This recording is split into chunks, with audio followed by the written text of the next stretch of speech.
Hello, everybody. Welcome. Hello, and welcome to Rewild the Screen, adding nature to your film without losing the plot. We're going to let people just stream on into the webinar for a couple more minutes, and then we're going to kick off. This session is scheduled to run until 12 o'clock. And I'm really excited. I'm genuinely very thrilled to be having this conversation this morning. And thank you all for your time on this beautiful sunny day. I feel like biodiversity is outside my window, but it'll be an important thing to talk about it here so that it can inform all our work going forwards. Okay, so I'm Marianne Ochota. I'm a broadcaster and anthropologist. I work across film and writing and I guess kind of policy and campaigning as well. It's a real pleasure to be joined by an absolute powerhouse panel, which I will be introducing you to just shortly. This session has been made possible through BAFTA Albert's Sustainable Screen Partnership with the BFI. So thank you to BFI and the National Lottery as well for supporting the work in helping filmmakers be more environmentally sustainable in their practices, both on screen and off screen. I'm going to finish my intros. We're going to speak to the panelists. Okay, so first of all, what is BAFTA Albert? Well, BAFTA Albert is the leading screen industry organisation for environmental sustainability. It was founded in 2011 and it supports all players across the film and TV industry to help reduce environmental impacts of production, but also to create content that actually supports a vision for a sustainable future. So it's about both identifying and then acting on the ways that we can change the narrative, change our production processes, and ultimately, as with many creative industries, change the world around us and the way people think and feel. I think personally, BAFTA Albert is very well known for its sustainability initiatives, for its focus on climate mitigation, helping screen industries achieve net zero. But the rising challenge is around biodiversity, another crisis that we're facing. It's often referred to as a kind of a twin crisis or a poly crisis. So, well, what is biodiversity? First of all, it refers to all living things that share our planets, the animals, the plants, the ecological networks, right down to microorganisms, the algae, the bacteria, the mycelia. And we need biodiversity. Without it, we don't have air to breathe, we don't have food to eat, we don't have water to drink. It's health and medicine, it's fuel and materials, it's our livelihoods. Half of global GDP is dependent on nature directly, but obviously without nature, we all die, and this is a cold, dark rock. So it is super important. And biodiversity is declining faster now than at any other point in human history. So there's a role for screen industries to act positively, both in production practices about protecting and restoring nature, but also the more editorial creative question of, well, how do we present biodiversity and nature on screen? How might stories shift everything from consumer preferences to individual actions to societal norms? Of course, there are huge influences that kind of we all recognize, whether sharks are scary and immediately you think of sharks, they're going to eat you because of Jaws. Thanks, Jaws, a fantastic film. But it changed people's attitudes, both from policy and politics to kind of representations in culture of sharks to this very day. The Jungle Book and other films that have represented cute and cuddly furry animals, exotic pets, become exotic pets and are kind of on a wish list for everyone wants a pet sloth. It's not great for the sloth, and it's not great for the habitats that sloths ought to be in, which are not people's apartments. So the big question that this panel addresses isn't about production practices. The Albert have some fantastic resources and they're doing more work around supporting the production side with being positive to working positively for biodiversity. This is about the creative. How do you incorporate biodiversity? How do you incorporate nature? What kind of considerations might you want to bring into your work even when you're not making a David Attenborough or kind of super obviously nature rich film, or telling a story that nature is always going to be there. And it depends what questions you ask as creatives about how it then represents and what part it has in the stories that you're telling. Okay, so what we're going to do is, I think, move on to talk about the ways the nature might show up or not show up in your story, the intentional and unintentional decisions that you're making about how biodiversity is represented, and then of course talking about the creative opportunities. And we have a wicked panel to explore that. Okay, so first of all, I'm going to introduce our panel. Kirk Hendry, the co-director of Kensuke's Kingdom, Lee Groombridge, the co-producer of BAFTA film Verge, Denzel Monk, the founding chief exec of Busena production company, and Nadia Attia, writer and story consultant supporting BFI in the Southwest. In just a moment, I'm going to introduce Kirk, but first of all, let's watch a clip from his recent film, Kensuke's Kingdom.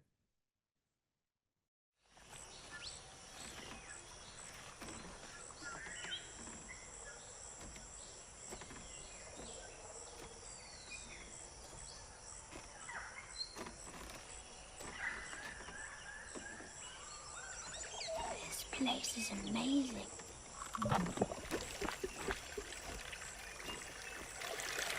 You have running water.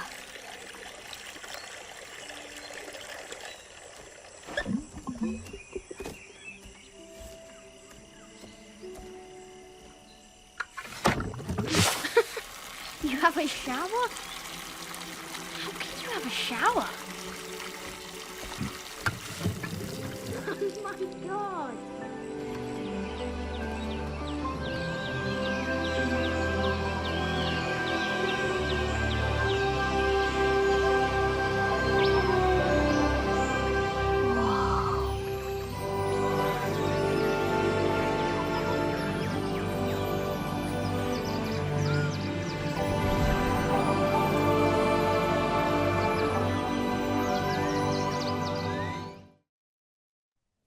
If you haven't had a chance to watch Kensuke's Kingdom, I commend it to you. It's a phenomenal film. Kirk, welcome. Please, first of all, I guess, introduce yourself to our panel here. My name is Kirk Hendry, and I'm a filmmaker, and recently did Kensuke's Kingdom with co-director Neil Boyle. So, Kirk, Kensuke's Kingdom is set in this kind of magically biodiverse island. How much was your kind of representation of wild nature on the island? How intentional was that? How much did that kind of feed into, well, every stage of developing the project and then to the final film that we see? Well, Neil and I are always trying to use anything in the film, whether it's the locations, the color, the sound, the music, to serve story and character. So we were always coming at it from that angle. And obviously, because there's two characters who are both washed up on a deserted island, several generations apart. You know, Kensuke was washed up there in the mid 1940s, and Michael is washed up at the beginning of the story, so he's just arrived. And Kensuke's been there, and he's been there for decades and learned to live with the nature, but they're still basically away from their families. And away from their homes, and they have to try and learn and survive on this landscape. Now, obviously, all of that stuff is there in Michael Morpurgo's original source material, but the film is really about the development of their relationship, and that's really what we decided to focus on. So, because to us, it was self-evident that this was going to be the biodiversity was going to be an important part of it, but we didn't. That wasn't really the main attack of the story for us. That was just there was obviously going to be there.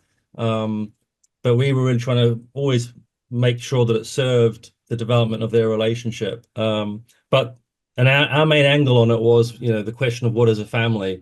Because Michael's got his blood family at the beginning that he gets separated from. Kensuke's had his blood family that he was separated from.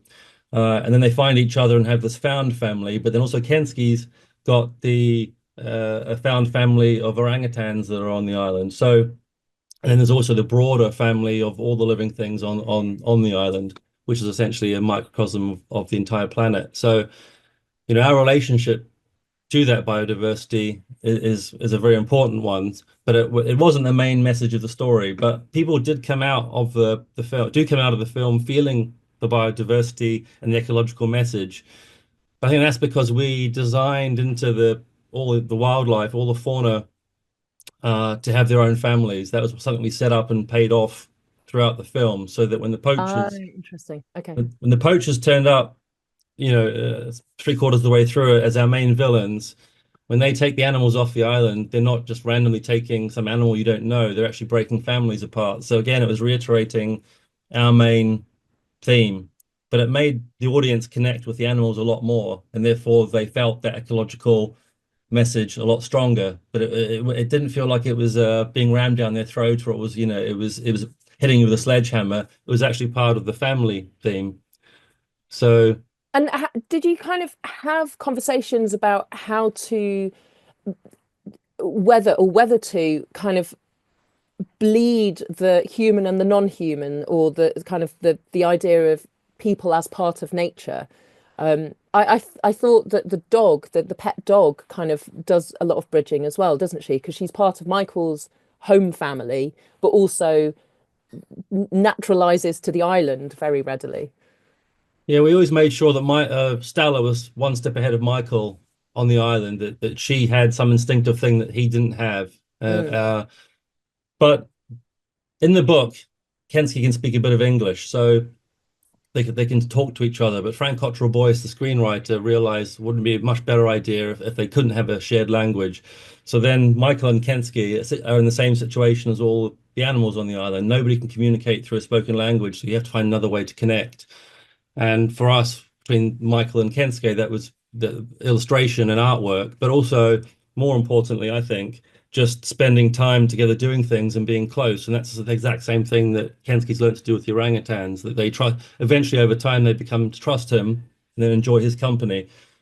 And it's kind of the same with human beings. You can do the same thing. You can connect and bond without using language, just by doing things together and spending time together. So that sort of put them all in the same boat, which we found reiterated the message stronger than had they been able to speak to each other, and made the connections between all of the biodiversity stronger in the overall message. And one final question before we introduce our next panelist, and of course we are going to come back to you for more chat. In terms of the way you animated the world, how much kind of species specific technical accuracy were you interested in? Was it kind of, we want the feeling of this island, or was there a kind of a specific focus on actually, well, what kind of species would really be found on an island in the Pacific or wherever? Yeah, How much kind of specific ecological accuracy were you bothered about? Well, all of our research was based on Borneo, so everything in the film you find on Borneo. I mean, partly there's just a plausibility reason for that, because you have to have somewhere where orangutans are, so it can't be, so Can't be the Isle of Man.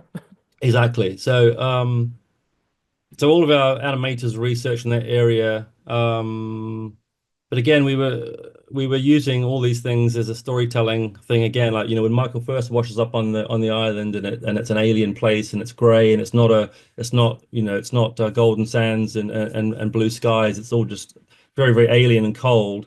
So all the animals he interacts with initially are reptilian and insect.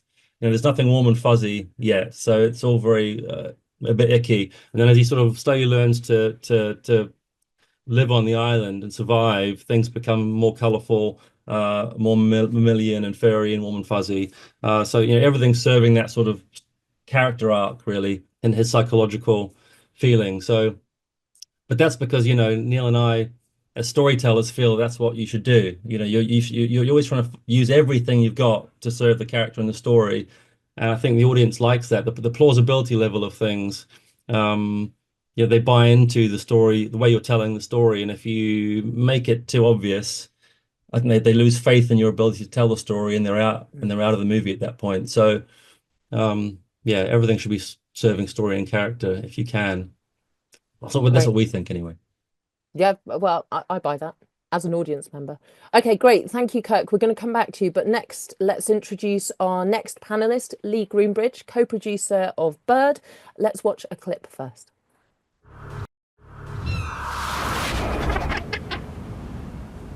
Hey, Benny! Let's go home. Come on, let's go. Dad, why are you in such a good mood? The toad! This drug toad's gonna pay for everything. It's not all these crazy schemes that Compton offer you.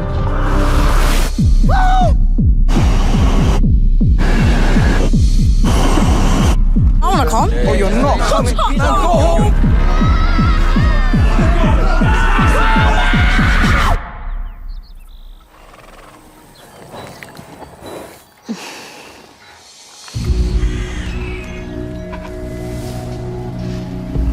I'm Bird. Who are you? It's none of your business. I don't care about your dream. What do you mean you don't care about my dream? You don't care who you love. You're used to sorting it, aren't you? Taking care of things yourself. You don't care who you love. It's beautiful, isn't it? What is? The day. Who you love, who you love.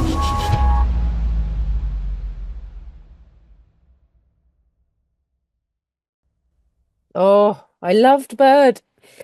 Lee, hello and welcome. Please introduce yourself. Good morning, everyone. I'm Lee Groombridge, producer of Bird. Yeah, got in post-production on another project, Pillion, at the moment. And yeah, happy to be here to speak to you all this morning. Great. It's great to have you as well. So nature is a key theme in Bird, but perhaps in a less conventional way. Tell us about the creative process of how and when nature comes into your kind of the project, story planning, scripting, and then shooting. I mean, look, creatively, everything that all comes from Andrea, and I think, you know, I was always a huge fan of her work before working with her, and I think thematically there's always kind of urban mixed with nature. It's in everything that she does, really. But this one specifically on a kind of practical level was always about, you know, the protagonist Bailey being connected to nature. And I think what's interesting about Nikaya is she's a 13-year-old girl, and she's kind of, you know, her world is very small. So, you know, geographically, Andrew always wanted, you know, the urban to mix with the nature, and the character needed to find kind of solace and sanctuary amongst nature, even though it was kind of, you know, a field behind some flats, or, you know, the sea when they go to the Isle of Sheppey. So that's where she finds her solace, and you know, away from the chaos of her everyday life. But like you say, her environment is very small, so it might be that she's running away from something into the field with the ponies, or, you know, with insects inside the house. That's just a kind of a key thing, and Andrea's always looking for that in her locations, particularly and specifically on this project. So is it driven by location and kind of building the world for Bailey? How much did you kind of have to think about or talk to the actors about that kind of connection, about noticing? The thing that really struck me when I was watching, when I watched Bird, was that it feels that like there's a recurring motif where nature is a safe place and people are dangerous or unpredictable. And she finds the kind of the breathing space, even when it's a butterfly against a kind of a dirty window pane.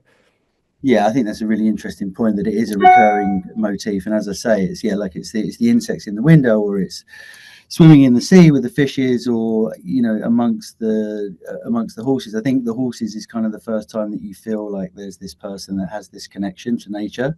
That was always something that was meant to be, that maybe didn't come quite across as well as Andrew would have hoped, but it definitely, there was supposed to be this magic connection between the protagonist and nature throughout, with the birds always being around, insects, fish, right up until the end, which I won't give away if it's a spoiler for anybody. Yeah, don't. And how have audiences resonated with that? Do they kind of notice it? Do you feel like it's a kind of subliminal impact for them? Yeah, I think it is. I think it's subliminal. It was interesting being invited to this panel to talk about it, and that it is something that it's obviously something that people have noticed within it. It was certainly a clear messaging from Andrea throughout the script.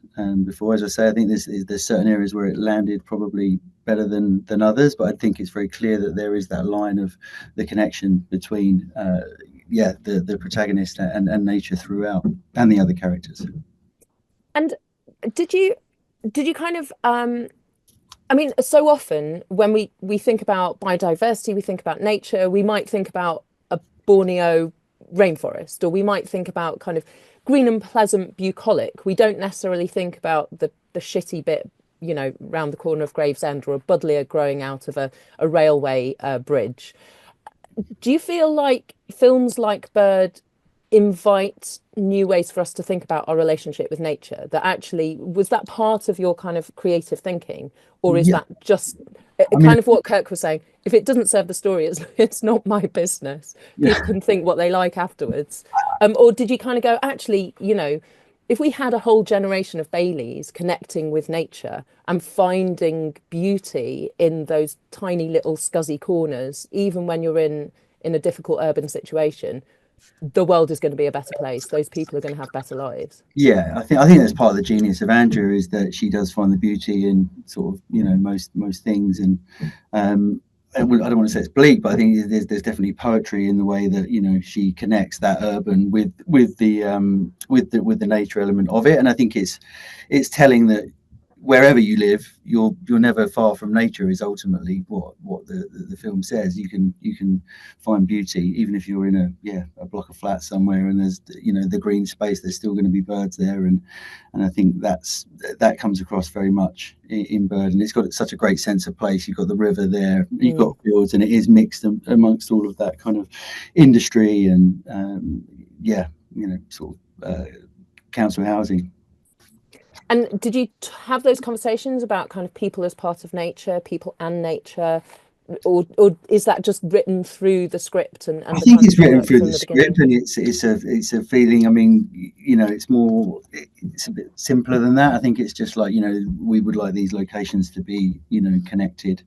Andrea never likes to kind of cheat anything, so it's always has to be that something needs to be close to something, she won't cut from one place to another. So and Bailey's world had to feel small in a way that a 13-year-old girl's world would feel small. So it was very much, that place worked very specifically for her script, because it had all of the things that she wanted, all of those nature aspects and environments to the story. So that's why Gravesend was chosen ultimately.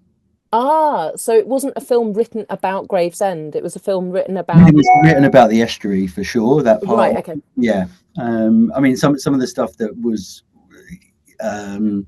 originally imagined had changed quite a lot from how she'd remembered it. She just hadn't been back there for a while, so we had to kind of move it around a little bit. But it was very specifically written for the estuary area. Amazing. I love that. Thank you. We're going to talk to you more in just a tick, Lee, but let's move to our next panelist. Excuse me, Nadia. Excuse me, Nadia Attia. Let's watch a clip of some of the work first. Hello, can you hear me? One, two, oh, dear me.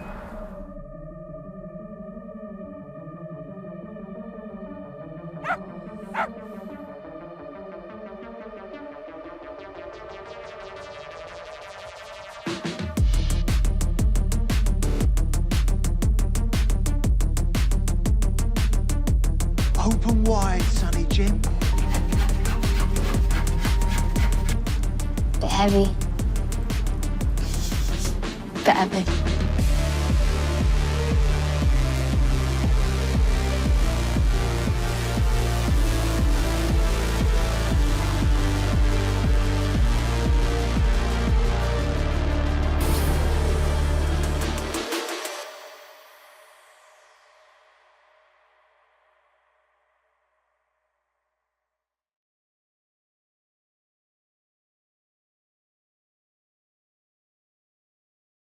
Brilliant. So the Film Hub Southwest. Nadia, first of all, introduce yourself to everybody, please, and tell us what work you're doing. Yeah, hi, good morning, everyone. So that was a trailer for BFI Network. I'm a talent exec in the Southwest for BFI Network, and we support filmmakers at the sort of early stages of their career in production funding through the Short Film Fund and early development funding through feature treatment development. So I exec across a slate of could be like 14 projects at any one time. So we sort of assess projects, we script development with them, we give edit notes, we nurture them through the whole process. So that was just a sort of flavour of the work that we've supported since 2018, a whole mixture of different years. And that's live action, animation, and immersive. So, and also I'm here with another hat on, which is I freelance as a script editor as well. And I'm a published author, and the book that I've got out is very much influenced by nature, my love of nature and British landscape and stuff like that. So yeah, thank you for having me on the panel. Thanks very much for giving us your time. So Nadia, how does nature, how is nature showing up on the stories that are crossing your desk at the moment? And are you noticing a kind of trend? Yeah, I think post-pandemic, certainly through BFI, we were getting a lot of nature influence projects. I think people were trying to sort of rewild themselves and get back to that connection to nature. And animation kind of lends itself quite strongly to nature. Lots of stories about protecting nature and fairy rings. And there was a clip in that with like a film called Beltane. And then that kind of, yeah, that kind of magical, fantastical kind of element of nature comes through in a lot of animation projects. And I think with being in the Southwest particularly, a lot of projects come through that are kind of regional specific, like with the geography. So you've got like the coasts of Cornwall, the Dartmoor sort of landscape. So like we get quite a few folk horror projects coming through, which is just brilliant. I love folk horror. Then, you know, the moors, the forest, and the kind of inherent mythology that comes with those places, place-specific ideas. And then as a script editor, I've been working also with like Channel 4 on TV pilots and Film Cymru, and I'm getting stuff through like there was a cockle farming story based in the coast of Wales, and it's not about cockle farming in Wales. It's definitely not about that, but that's the backdrop for it. So nature kind of comes through in many different ways. And I think actually you would argue that you can't not have nature in your story. I think we're a part of nature and it's around us. So it's just going to permeate everything anyway. And it could be a story set in space and you're still going to have the laws of physics and human survival and elements of nature and, you know, the impact of the environment. So I think it's kind of present in everything really. And I think actually one thing that I've noticed is generally it's in a positive light. So we get stories, I work on stories that have nature in it. And I guess folk horror and extreme horror, like obviously nature could be a scary thing, but generally it's considered in a positive light. So it could be a redeeming quality of a character, for example, who might be really awful, but you know, the kind of save the cat moment where they might have a pet that they love dearly, or they are a bird watcher or something like that. I don't know, to kind of give someone a bit of extra depth and fully roundedness. Like there's kind of those things come through a little bit as well, just very slightly, not too obviously, but that's another way that I see nature kind of coming through as a kind of perhaps a redeeming quality of something that someone wants to like protect or respect or love, and kind of bring a positive aspect to a story as well. Interesting. And do you feel like that sort of plays into kind of, do you ever consider whether that kind of emotional shorthand where we're using nature to kind of demonstrate some kind of aspect of a character's personality or motivation or what have you, or the kind of the tensions in their world, do you sometimes kind of think, oh no, they're going to kind of do scary sharks again, or the dark water is dangerous, or you know, that actually, do you sometimes kind of think, how is this actually going to impact biodiversity in the real world outside of the kind of the creative world that this team is putting together? I mean, those kind of dark water is dangerous sort of stories are like kind of sort of atavistically ingrained in our beings, because we're told these folk tales and myths and legends because it's like ultimately they're warnings, like don't go into the bog at night, don't go through the dark woods alone, or like, you know, there are wolves in the woods or whatever. So I kind of understand why those are there, but if I saw a lot of that coming through, I would definitely encourage the writer to think about subverting expectation, to surprise us, to use the tropes and use the kind of expectation to turn it on its head and make something new and fresh, because that's what funders and production companies and execs are looking for. They're obviously looking for like unique, authentic sort of stories that show us a different perspective on the world. I think as a script editor, I would always just do what's right for the story, and support the writer in getting their voice and what they're trying to say across. So I'd always interrogate. I would never kind of prescriptively say, oh, you need to have a scene here where they're kind of walking through the woods, or you put some more nature in here, because it feels, I think the other panelists have said, it's like quite forced, and I think audiences are really smart. Like they'll see it a mile off. And you don't want to be like preachy or didactic and stuff like that. So I think the key thing for me is when I'm working with writers is to ask what does nature mean to that character, and what does it represent? Because it can be so many different things. Like it could be an affinity with nature or a lack of connection to nature. So for example, in Bird, nature's her safe place. So she wants that connection, and she goes back to the estuary or the field or wherever it might be. And sometimes it's nostalgia for like the good old days or youth. It could be a safe space, or it could be the dark woods that I mentioned. It could be mysticism, magic and wonder, or it could be the stuff of nightmares. So it could be so many different things. And I think, the key thing is to like, what does it mean to your characters, and what do you want to say about it? What does it represent? And that's like the absolute key to kind of getting it into a story in an authentic and genuine way with integrity. And do you have conversations about, I don't know, sometimes it might be really clearly written into a script, a description of a location, but other times, obviously, what we ultimately see on screen, the green stuff is in the background, but someone has made a whole series of decisions of what kind of green stuff. Are we shooting in winter or spring? Is this a kind of big dark conifer, or is it a kind of, blossoming apple tree? Are people picking the wildflowers, or are they kind of sitting carefully? All those kind of questions, do they come into your kind of conversations with filmmakers and writers? I think again, it goes back to like, what does that represent? So what does an apple blossom represent? Is that like, is it burgeoning love? Is it youth? Is it the transience of life?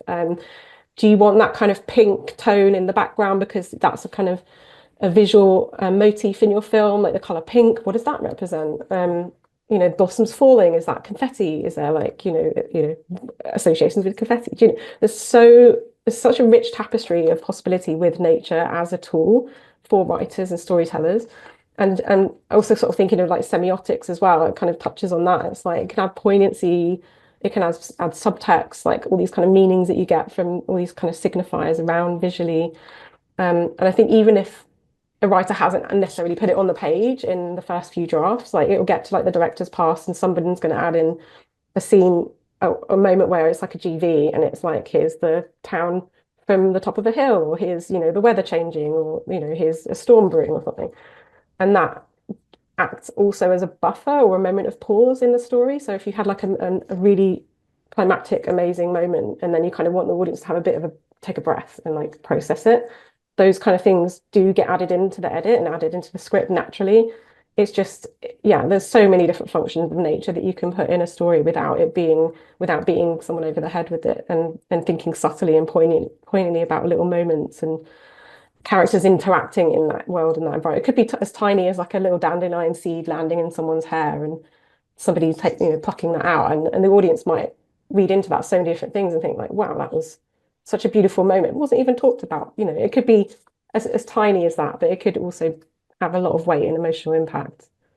Okay, great. We're going to pick up some of those themes in just a moment when we have a panel discussion. But first, let me introduce our final panelist, Denzel Monk, the chief exec of and founder of Bacena Productions. First of all, let's watch a clip.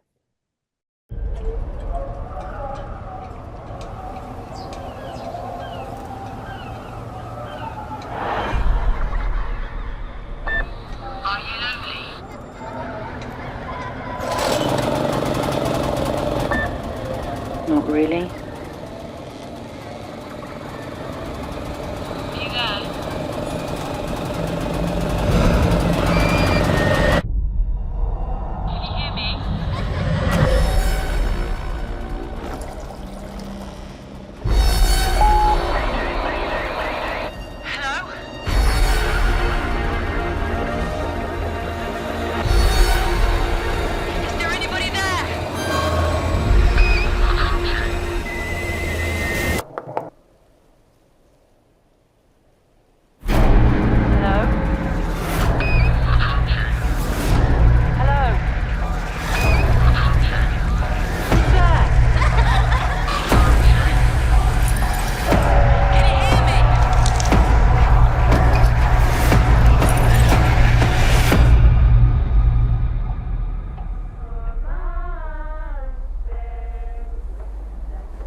I'm really glad that that is also a really awesome film. I've had such fun preparing for this panel because I've watched such brilliant films.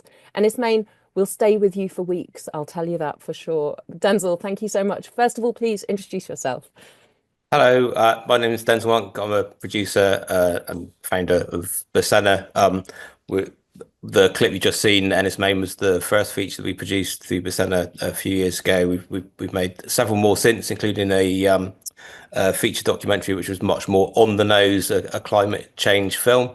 But mostly what we work on is scripted drama, features, and starting to develop some TV projects as well. And we sort of describe what we do as having an ecosophical approach, and by that what we mean is ecosophy is a term that was coined by Arne Næss, one of the founders of the deep ecology movement, and it's about having a philosophy of ecological equilibrium or harmony, and it's not one thing, it's an approach to how you think about things. So what we try to do is take a conscious approach to the ideas that we want to explore and develop and turn into films and turn into works, and then think about how that applies in both the narrative development and then the production processes. And we're not talking about production processes here so much, but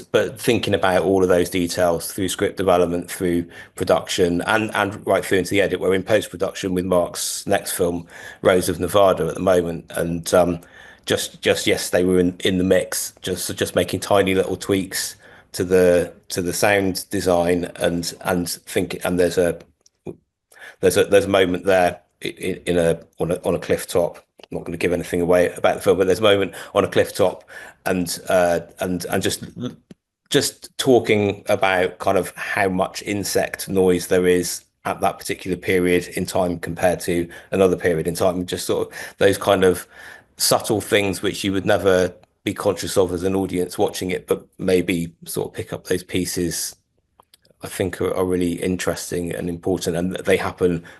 The seeds are planted at script stage. It gets sort of locked in with what you decide to shoot or create, and then there's opportunities to then finesse that in post-production, and then again in the conversations that happen around films once they exist. And I think that's really interesting as well. I was just noticing then, I love Verge as well, but I hadn't seen the trailer for it before, and it was really interesting seeing how much of that natural world and the details of that natural world were there in the trailer. And it's a while since I've watched the trailer for Ennis Main, and I was thinking, I wonder if there is anything in there. And you see the ant and the slug and the gannet, and it's like it's interesting how much power these images hold, and they get boiled down into those 2.5-minute trailers, as well as existing in the full feature. But in Ennis Main, I mean, one of the major characters is the landscape itself, and this kind of threatening but also very familiar, this touch point of the standing stone. Tell us about that. I mean, was that from the outset clear in Mark Jenkins' work, his script, or did that become an obvious, this kind of, it's at times threatening and at times very kind of familiar and kind of timeless almost, and then there's these moments of urgency, aren't there? I think more than anything, I think that Ennis Main sort of it's the landscape that Mark and I both live in and know intimately. So when it came to finding the locations for it, we were kind of we spent a good bit of time literally just wandering around and thinking around the sort of places we knew, and piecing the island of Ennis Main together. Again, interesting that it's an island. It's a bit of a there are many ways of reading any film, but you can kind of read it as a in an allegorical way, that the island of Ennis Main is kind of a microcosm of Cornish culture, of human culture, whatever scale you kind of want to look at it. And it's a post-industrial wasteland. There's mining remains, and the volunteer is there on the island measuring, kind of keeping distant from and measuring the temperature change in the soil around these rare plants that grow only in this metalliferous kind of wasteland, the remains after the industry has been destroyed nature was there and then gone, and nature's starting to come back, and then the lichen that grows on the plants and then grows on her is kind of it's insidious. I guess the questions that you sort of ask are around the human relationship with nature, and in that it's kind of, you know, we tend to separate ourselves, and you know, this whole conversation about biodiversity and about where nature sits in relation to society and people and human existence is kind of, it feels like we're sort of scrabbling at the edges, trying to find our way back to a place of simple indigenous wisdom of understanding our place in the universe and as part of nature. And I think any story, and Andrea and Mark are both directors who very much come from this place. I think with all their work, any story that's very place-based, that exists in a, you know, that comes from a story that kind of emerges or lands in a place, kind of, you can't help but all of that is woven into it. You know, it's not just that people happen to be there. People are there. Slugs are also there. Butterflies are there. And the other thing that I think all three of the films that we're looking at have a relationship between them, is there's this kind of metaphysical, magical, realist aspect to our understanding of audiences and story and character in nature that I think is really fascinating, because, you know, you only have to step out of the urban world and, you know, spend 5 minutes with your head in the grass or looking up at a tree, and suddenly the idea that there's this sort of hard separation between reality and surreality, or reality and spirituality starts to dissipate.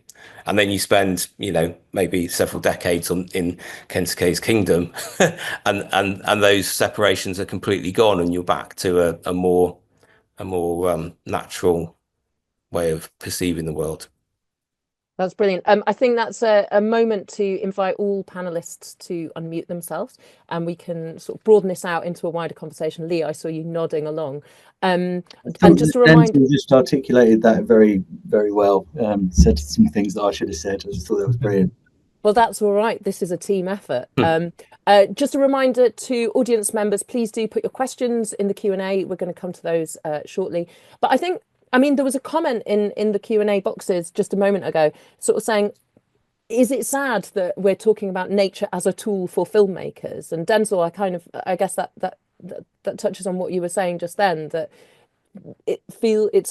we're trying to come back. People are trying to get back into nature rather than kind of, are we just using nature? Are we perpetuating the harms that have got us to this biodiversity crisis in the first place? I think it's sad that we've got to a place where we have to be having these conversations, but it's good that we're having these conversations. So again, like in a subtle little nod in Ennis, Maine, there's a book that the volunteers reading called A Blueprint for Survival, which was published 50 years ago and was the first sort of mainstream publication warning us about climate change and about biodiversity loss and about, you know, all of the things which are now writ large on the daily news, let alone, you know, in our lives, and that's something which was a very conscious choice to have that, you know, it's set in 1973, and here's this book that was published that year or the year before that's kind of going, wake up world, here's these things, and 50 years later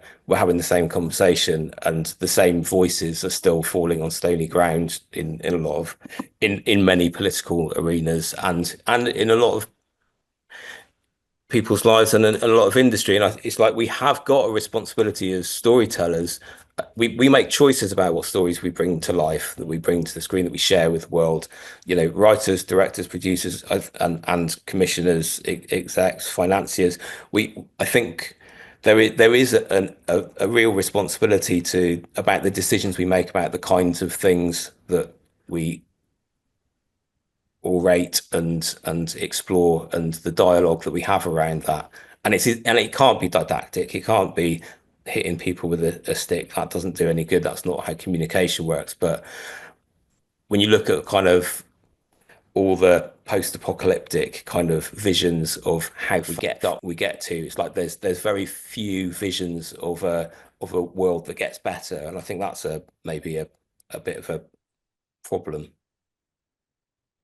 I always sort of echo that in that I was saying before, like I would always just kind of interrogate the story and allow the writer's voice and their sort of thoughts to come through and question their decisions. But I would definitely put a flag in something if it's like kind of leaning on that trope of like, oh, it's the hippy dippy eco warrior kind of character, or somebody's just casually just making a joke at the person who's like, you know, guys, there's a problem here, you know, like the world is on fire.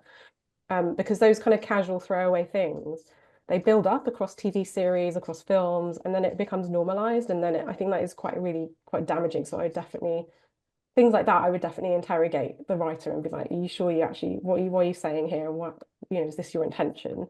But generally, I think, yeah, as far as I can speak for myself as a script editor, I would kind of let them kind of weave what they want to say, like whether it's a climate or biodiversity issue into the story, I'd kind of let them do it in their way.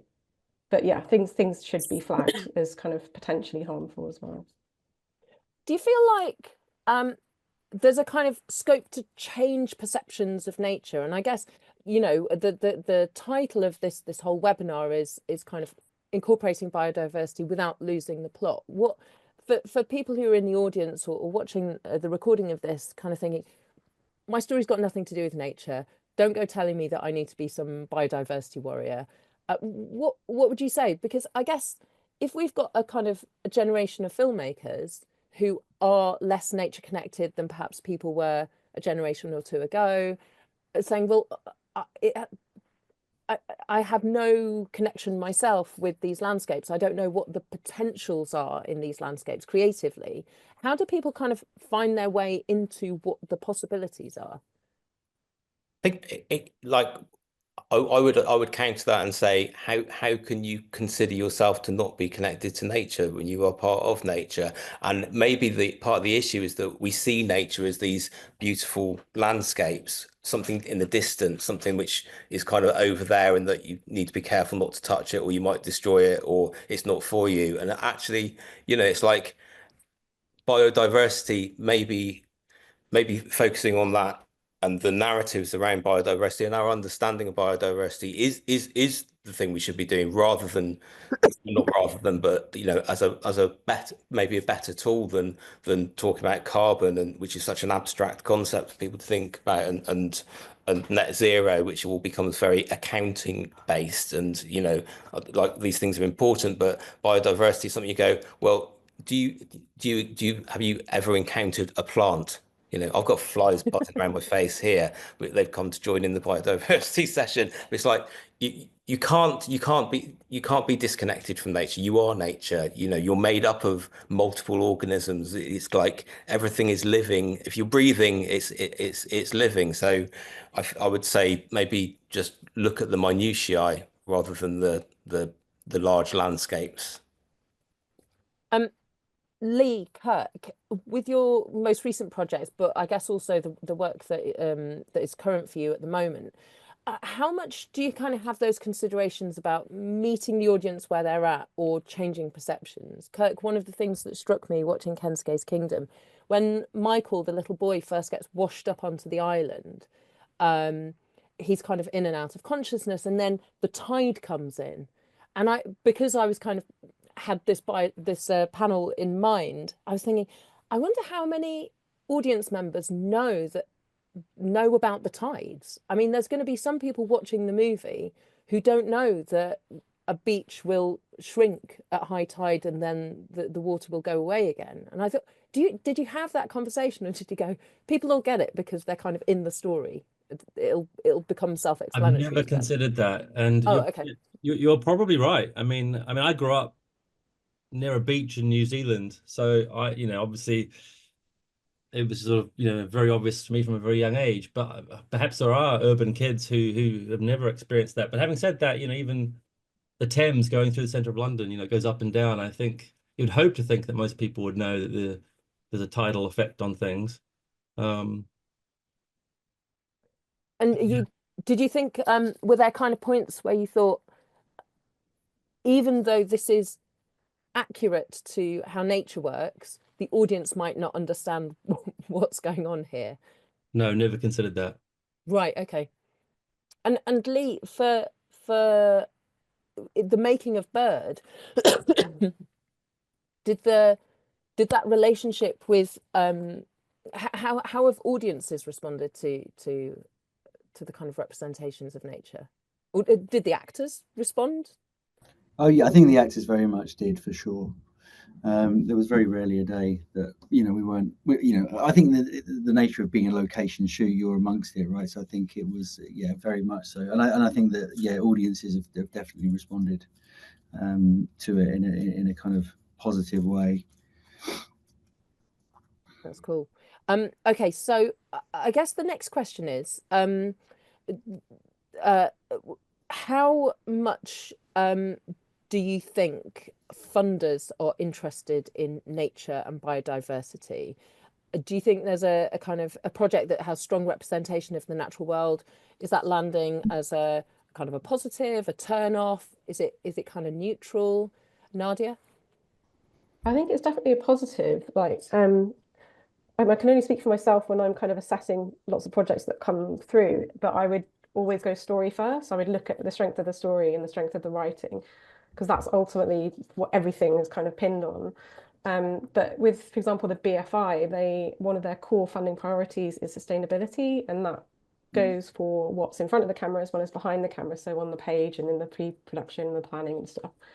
So it's massive. I think that's across all the kind of public funders are going to have that kind of remit to be like, well, what are you doing about the environment and sustainability, and taking it really seriously, and everyone's, actors have introduced the green memo that people are kind of encouraging everyone to use on sets. And I know BAFTA Albert do a lot of training around this, and you mentioned there's loads of resources, but it's a huge issue, and it's definitely something that people will look at. And if you haven't genuinely thought about that, and you're not just box ticking for a form to get some funding, if you haven't genuinely thought about it, I think that is going to go against you if you're applying for certainly public funds. But I don't know if Kirk or Lee or Denzel can speak That to was any of that. definitely our experience. All the funders really gravitated towards that element of it, and not just for their own remits. I think they felt that audiences would have an appetite for that message in those themes. And did that annoy you? I mean, bluntly, were you like, that's Oh no, not at all. I mean, obviously, I mean, most of the short films I've done before Kensuke's Kingdom all have some sort of ecological subtext to them. I mean, there's some sort of having grown up in cities, like most of us, some part of my DNA feels like it's adapted reluctantly, and that I crave green things, and in the same way that when spring comes along, we walk through the park with bare feet for the first time, it feels unbelievable, having walked on concrete and worn shoes the whole time. When you have those moments of actually taking your shoes off for the first time or walking on the sand, it's you're connecting with some primal thing that you have in some deep part of your brain. So it's there in a lot of the things I've done, even if I'm still trying to use it as a storytelling tool. Fundamentally, it's there in my subconscious, and I think a lot of people respond the same way. I think probably everybody responds the same way. I mean, even if your funder was a palm oil company, they would probably still be trying to tick that box of a greenwashy type element. Everybody's on board with it. Oh, well, that provokes a whole new set of questions about, I guess, if you have funders who you are a little bit more, if their green credentials are a little more dubious, do you take the money because you think actually the output is worth it, or is it dirty money, greenwash money?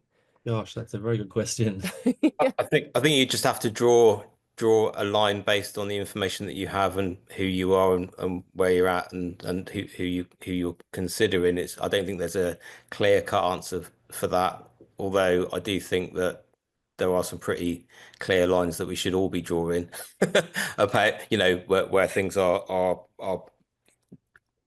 proactively destructive to human life and biodiversity and fueling climate change, rather than there's a direction of travel, and I think if people are pointed in the right direction, even if they're coming from a further back place, then that's to be commended and supported and fueled, if that's not an ironic word to use for it.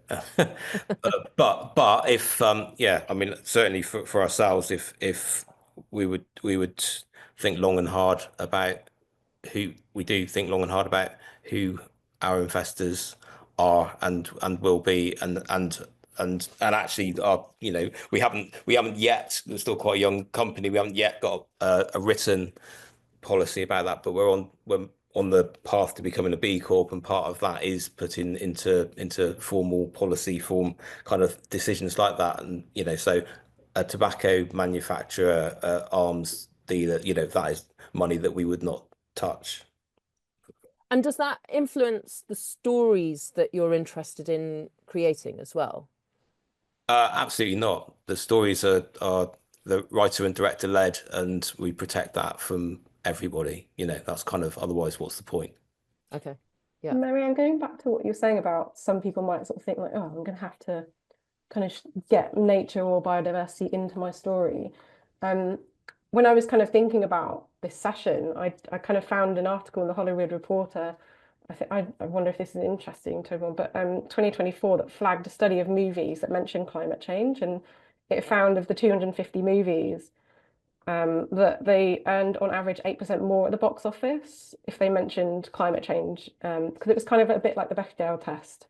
They were kind of doing this study, and additionally, films that included at least one character who's aware of climate change performed 10% better at the box office. So there are kind of, there's backing to sort of say like it shouldn't be considered a chore or a thing to tick box to get some funding. It was actually commercially is what the stories of what people want, and the audiences are reacting positively to it as well. So we sort of want to make that point as well.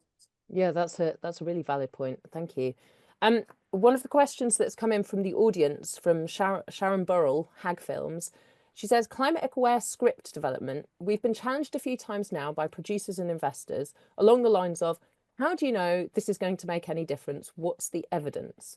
And she knows her answer. She's a psychologist, but what's the media-friendly answer? So it better returns at the box office. Are there other kind of metrics or kind of sensibilities that influence how those conversations go? Nadia, do you want to pick up on that, or Lee, perhaps? Nadia might be better for that one than me. Sorry, could you just repeat that again? Yeah. So how do we know that, or how do we, I guess off the back of it does better at the box office, how do we know what kind of ways are going to actually land for audiences? Because I guess there might have been one of the films where they're mentioning climate change, but the hero is a kind of gas guzzling, you know, billionaire who's flying around the world.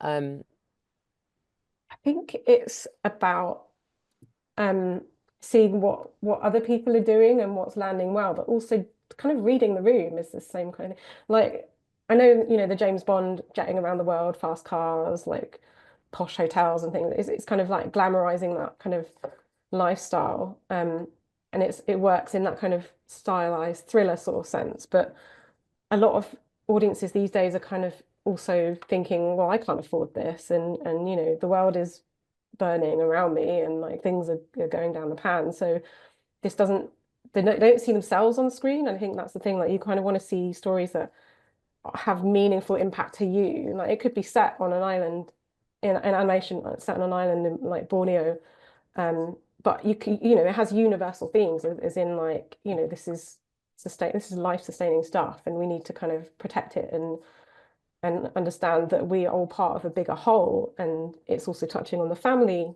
unit thing as well, like Kensuke's Kingdom. So I think it's just, I guess it's kind of reading the room and sort of thinking, how do I get my message across in an authentic way, like, and offered multiple perspectives as well. Like you can't have one character who's ultimately brilliant and one character who's totally evil. Like there's always grey areas and there's different shades to things. So putting forward an argument is the best. Different angles, different opinions, different arguments, different ways of looking at things is the strongest, most important way to get authenticity into a project, I think. And offering different opinions is a way to kind of encourage debate. I don't know if does that answer the question. I'm trying to sort of Yeah, I Okay. think it does. Yeah. Great. Kirk, watching Kensuke's Kingdom, and we saw it in the trailer as well. One of the things that Michael marvels at is how Kensuke, who's been on the island for many years, has kind of transformed the resources available to him into kind of the familiar. So he has running water, he has a shower, he has steps up to a kind of a lovely house with a balcony where you get a sunset view. How was it kind of conscious to kind of play with the idea of what feels familiar, what feels home, that he's created a home in nature from nature? Yeah, I mean, we were going to have him, we wanted him to be resourceful, and we were originally going to have him using a lot of the plastic that had washed up onto the island and incorporating that into his house. But we just realized that we actually wanted the only mechanical modernity coming was the arrival of the poachers and their landing craft with their guns and their radios, and that was sort of the modern world arriving on the island. So Kensuke wanted him to be resourceful for what was on the island, but also he wanted to be able to have a house that was kind of invisible from a distance, so that it was camouflaged. So using nature to just grow up and around, so that it was an organic structure essentially that he built over a long period of time, was also something that we really wanted. Yes, so that was the driver for that. And in terms of kind of representing, and it's a theme that comes up in Bird and Ennis Main as well, actually, this idea of kind of nature as a magical realm, that there's kind of something special about this place, and that the modern world is separate. Did you kind of feel a tension that we're kind of inviting the audience to see nature as an escape from the modern world rather than kind of tackling the issues in the modern world, or does it bleed in? Well, I mean, we didn't want it to just be this fantasy happy place. I mean, there's obviously, the reality of nature is it's a eat or be eaten kind of scenario, and that's in the film. But also it's the, we were using, because Michael's an urban kid coming from a monochromatic world into this essentially what's going to become a technicolor world of the island, and we were really using that as the sort of stepping off point where Michael's essentially reborn in this new world. There's no way he can go back to his old world because he's trapped on the island, and he's going to become a new person from that moment onwards. And we saw it very much as Dorothy in The Wizard of Oz, going from black and white, opening the door and going out to this technicolor world of Oz that she can't, she's not going to be able to get back from very easily.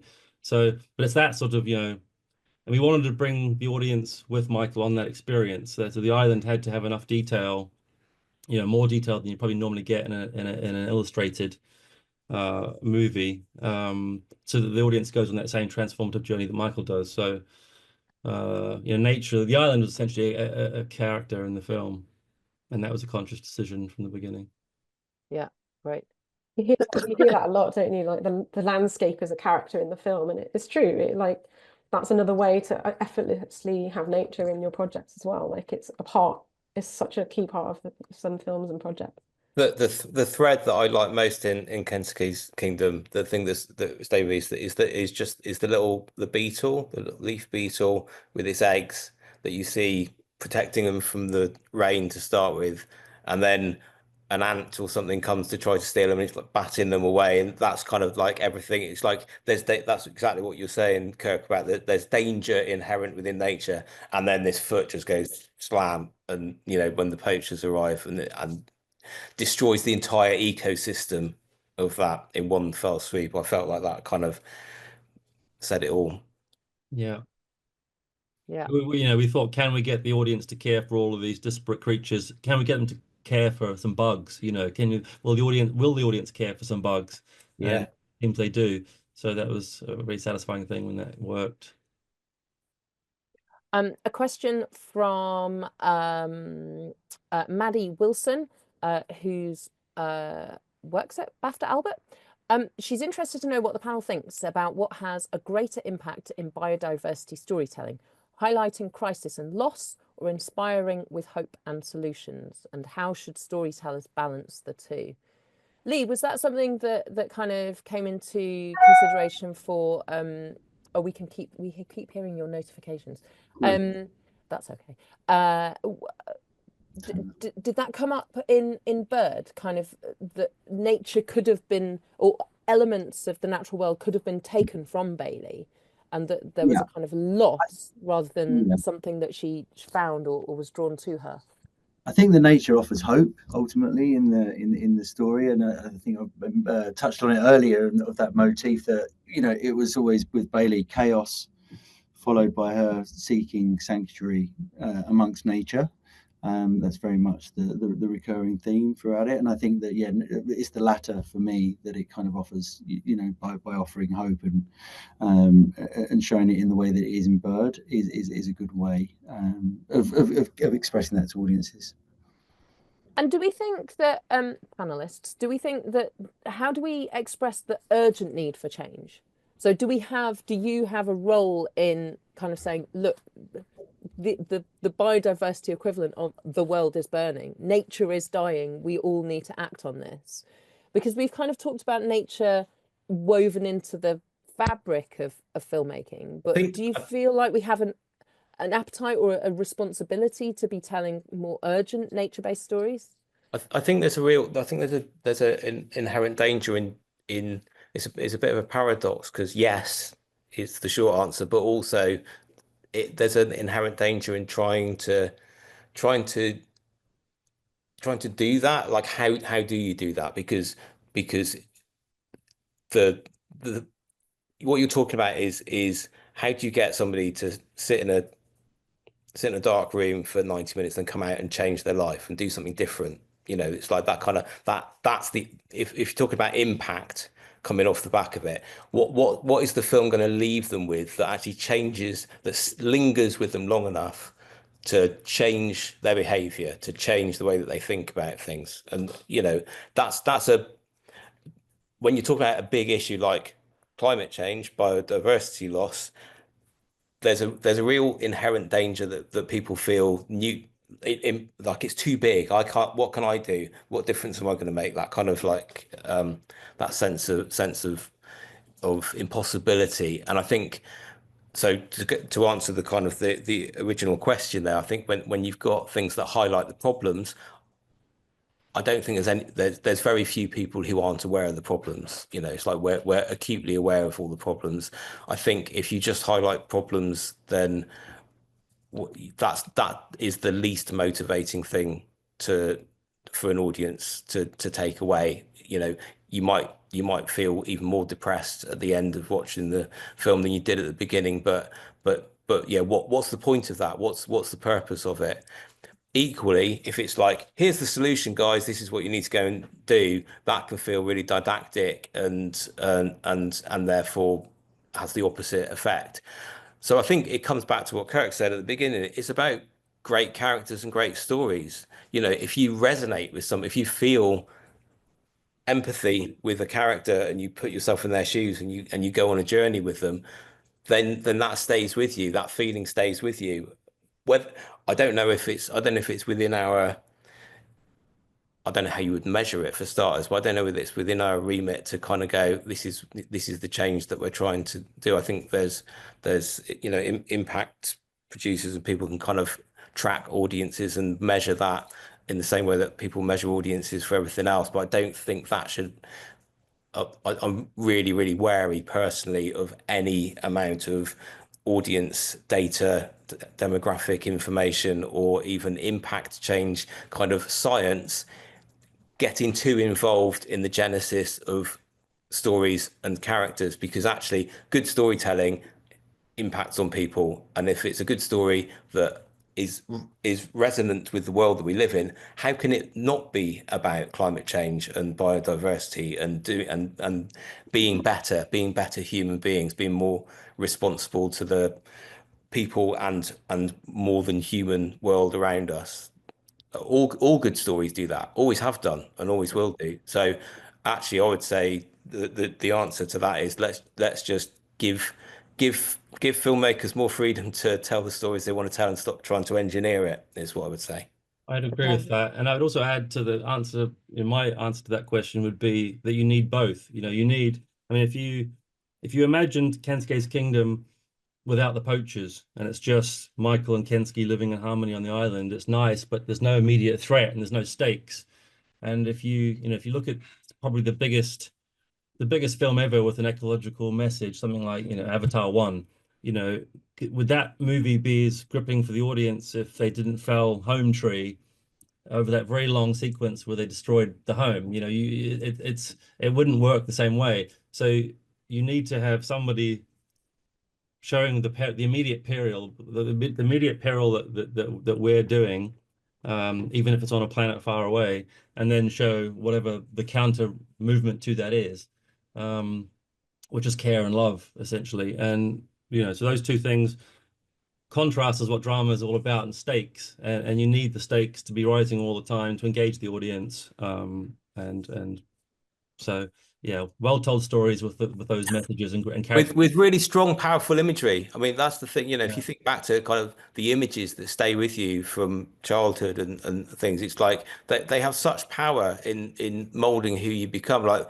one of the images that stays with me that I shouldn't have rewatched, but I did, but it's still really powerful. Is when her and the Hunter appears in Robin of Sherwood, the 80s TV series. And that's just like such an incredible moment of spirituality and connection with nature that's absolutely been key to my journey through life since then.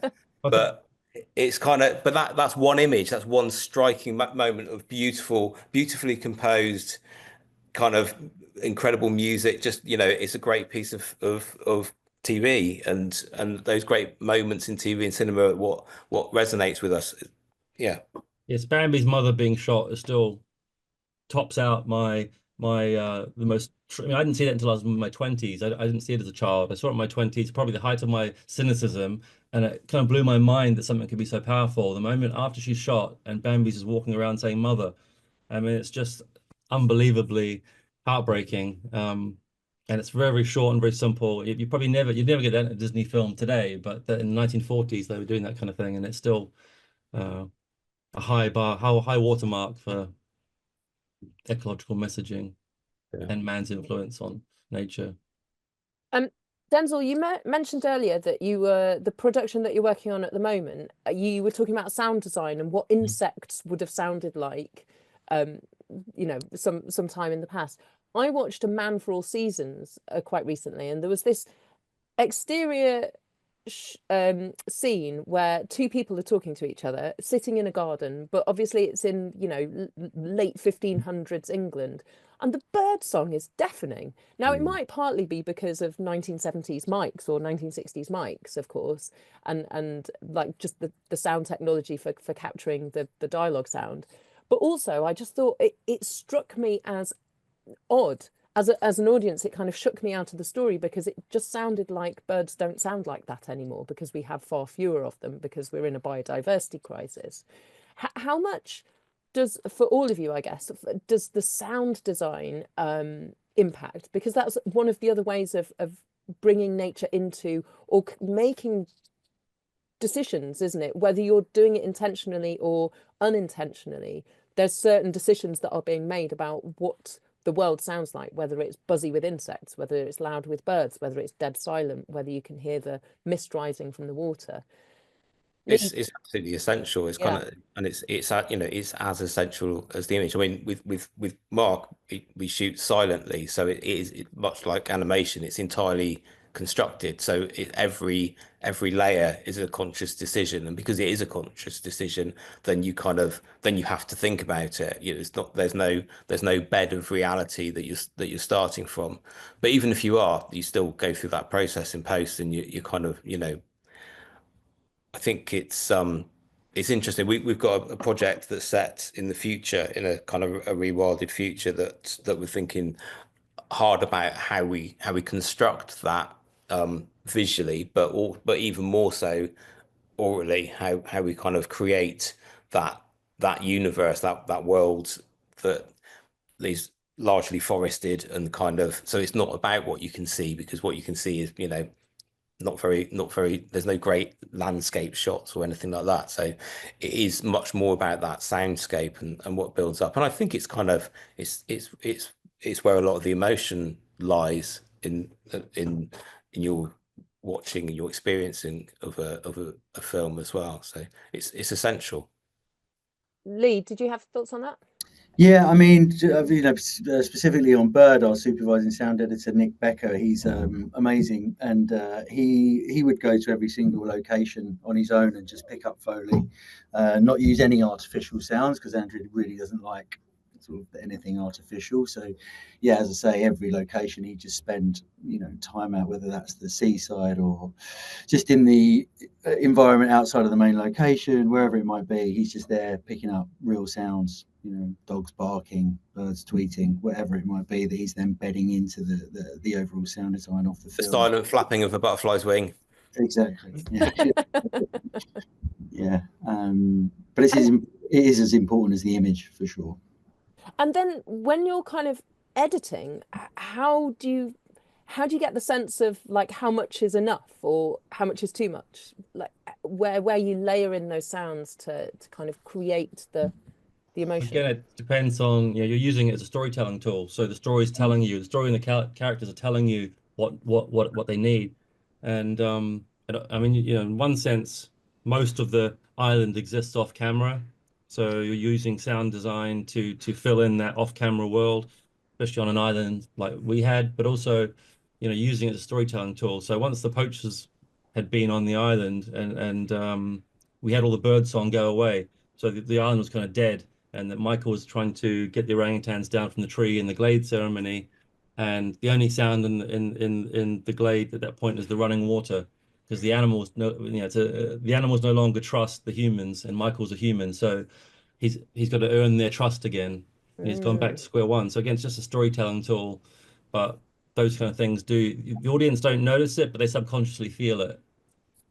Yeah, it's that kind of, it's that subtle layering, stripping stuff away and putting it back in, and how that works with the score as well, you know, isn't it? It's kind of at what points you use in the score to kind of lift and augment that, and at which points you take it away and leave it. And I think it, you know, we kind of, even in a very realistic kind of drama setting, there's nothing real about what you're seeing and hearing on screen. It's all, you know, that every decision about the shot size and you know, every element of it is constructed, so it is something that is part of the engineering of part of the manipulation of kind of the audience experience. Excuse me, we've had loads of questions come in. I'm desperately and swiftly trying to read through them. Marissa Marino says, the issue is precisely not everyone is connected to nature in the same way. So is it also important to create characters and, oh, hang on. Is it important to create characters and stories around the notion of nature and biodiversity? Are there ways that you can represent nature and biodiversity as being important to different characters? I guess, I mean, we do that with kind of sustainability now. You kind of think, well, would this character have a disposable drinks bottle that they chuck out of the car window, or would they have a reusable bottle, something like that? It kind of how it serves the character. But can you think of examples where, perhaps not in your own work, but in other films and TV, where you've seen it work really effectively, where part of the narrative is someone's changing relationship with nature? Put you on the spot there, folks. Well, back to the world's biggest one, Avatar, again, is all about that. You know, it's somebody it's a Lawrence of Arabia, Pocahontas kind of story, where somebody's batting for the wrong side. They go and spy on somebody, realize they're batting for the wrong side, and change allegiance. So that's always a powerful thing when it's done well. So there's an example of that. Yeah, so that's all about the character arc and the journey. Like, if nobody's changing or going on a journey by the end of it, then that film or that TV episode is going to be pretty flat and probably not going to return. But also, I think when you started talking about this question, I kind of thought of another angle on it, in that some people are, you could use climate and the environment as a point of privilege. So some people have access to nature, some people don't, and they're living in these urban environments in high-rise blocks or in shanty towns or whatever. And I think it's intrinsically linked to issues of like race and class and gender as well. And I think that's something to not forget when you're making stories about nature and the environment. It's like, what does it mean to those characters? Like, have they grown up in this environment? Is it alien to them? Is it scary because they've not seen the tides coming in and they don't know why is this water getting closer to me and freaking out? And it's, yeah, I think sometimes it's easy to forget in our privileged positions, like, you know, we might have a garden or we might have the woods on our doorstep or something, but some people don't have that. And it's reflecting our world in a realistic way. That's always going to come back to making an authentic story that people are so, people really, really want on screen, and they want to see themselves, and commissioners and everything are, you know, keen to kind of get authentic stories and voices on screen. I think that's a part of it as well that we shouldn't forget. Can I ask the panel a question? Yeah. Okay, so there's a point where films become a victim of their own success. So our film, which people come out of seeing and say, oh, you know, really connected with the ecological, the biodiversity message that was in it. But our film was a very small independent film with, you know, small independent distribution, so it's not competing with the majors. But it had Kensuke's Kingdom been made by Disney and had a £100 million marketing budget and connected with a large audience, and then drove a lot of eco-tourism to see orangutans and you know, bombarded those areas, you know, oversaturated those areas, and had a negative impact on it. I mean, do filmmakers have a responsibility towards that side of things? I mean, you look at the ecosystem of Notting Hill. You know, Notting Hill used to be an antiques market you go to on a Saturday afternoon. After the success of the film, the ecosystem's completely changed to tourists buying Notting Hill tote bags, and there's not much, you know, not much antiques. There's not much for Londoners to go to anymore in their ecosystem. And there's an example of it's a victim of its own success in a sense because of a film. Or as well, The Beach, you know, the Beach. Leonardo DiCaprio film, it got completely trashed. And also Finding Nemo with clownfish. Like people suddenly wanted clownfish as pets, and then it just like was awful for the environment. But I mean, do you have any responsibility to that? Can you predict something's going? Yeah. I don't think you can predict it. I think yes, there is some responsibility towards it in kind of to the extent that you are aware of it and can be aware of it. I think there's a lot that you can't be aware of until after it's happened. I mean, you know, where I live and where most of the films that we've made so far have been set in Cornwall, is like the question about how is this going to impact tourism in a place that's already really oversaturated, and you know, not just tourism but yeah, people, you know, second home ownership and all the rest of it. It's like it's a question that sits at the top of our minds all the time, just, you know. So but it's also what's the solution? You go, well, I'm not gonna set anything anywhere. They're fictional worlds that we're setting things in, so it's kind of I think maybe there's shared responsibilities around sustainable tourism and around people just. I think if your film is encouraging people to be more aware of their environment and respectful of other human beings and non-human beings, then that's the best you can do. You know, what more can you do? I would suggest, can I answer the question as well? I would suggest that some of the responsibility is what happens when the film comes out. That isn't where your work finishes. That's where the kind of half the work begins. If you suspect or you start to see the kind of the trend of actually this is really capturing people's imagination in this particular way, the fluffy mammals are now targets for being fluffy pets. And I think that would be the point where filmmakers have to go, actually, we have a social responsibility here. So we're going to work really carefully with, I don't know, it would be wildlife or environmental charities, the kind of tourist and visitor economy organizations, to kind of go, actually, you might, to give those, they effectively become partners, a heads up of what might be coming their way. But also maybe to have those conversations quite early with investors and funders and organizations like BAFTA to say, actually, you know, part of our budget needs to be in the education piece for when people walk out of the cinema or, you know, flick off the box on Netflix or whatever. That's kind of part of where your work lies, certainly where your social responsibility lies as filmmakers. You haven't just made art and then washed your hands of it. No, I think working in partnership is definitely the way to go with people in those spaces. That makes a lot of sense. Okay. Now, if you promise to answer really, really quickly, we've run out of time. So I'm going to ask one final question for people who, I don't know how they could have, but if they've sat through an hour and a half and have come away still thinking, yeah, well, that's got nothing to do with my current project. What would you say to people, the one thing for a creative to think about in terms of biodiversity and nature and how it might be part of their work at the moment? So let's start with Kirk, please.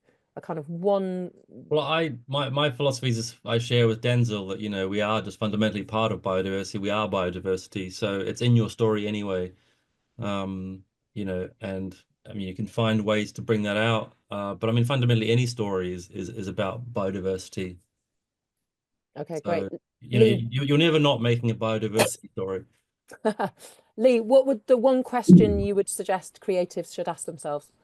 Yeah, how do I integrate it, you know, without it feeling forced? Nadia? I think ask yourself what happens if nature isn't there or the nature isn't in the story. That could be equally as exciting as putting loads of it in there. And there's a word that I've found recently called solastalgia, which is what's that? Yeah, it's such a brilliant word and it's so sad. It's I'm going to read out a thing that I found. Coined by philosopher Glenn Albrecht, it's the emotional distress caused by environmental change, particularly when it affects the place we call home. So essentially, it's a feeling of being homesick whilst you're at home because things have changed so much around you. I think that's just such a poignantly beautiful concept. And I'm kind of like, yeah, put that in a story because it's relevant to everyone. It's universal. Yeah. That kind of. It's like Joni Mitchell, I don't feel know like what you've got till it's gone kind of thing. Yeah. And a kind of a tightness of in your chest where you kind of go, something's different. And it's because, you know, the birds are nesting in February because there's a really weird warm week. And you're like, no, you're all going to die. And these animals are coming out of hibernation in the wrong times. That sounds like hiraeth. It's a Welsh and Cornish word for that feeling of nostalgia for a home that you can never return to, which comes from the diaspora, but is kind of is pertinent to that as well. Yeah. Denzel, what would your prompt be for creatives? Go and find a tree. Ask the tree what they think. Brilliant. Spend 5 minutes listening. Listen, touch it, use all your senses. Amazing. Thank you so much. I've really enjoyed this. Thank you to Kirk Hendry, Lee Groombridge, Nadia Attia and Denzel Monk. This has been brought to you by BAFTA Albert. They have loads of resources available to you. So please do check out the website, and there've also been links shared. This recording will be available on the YouTube site, so please do share it with your networks, come back to watch again and find all the additional information available. I've been Marianne Ochota. Thank you so much for joining us, and an invitation right now to go outside, find a tree and listen to it. Thanks.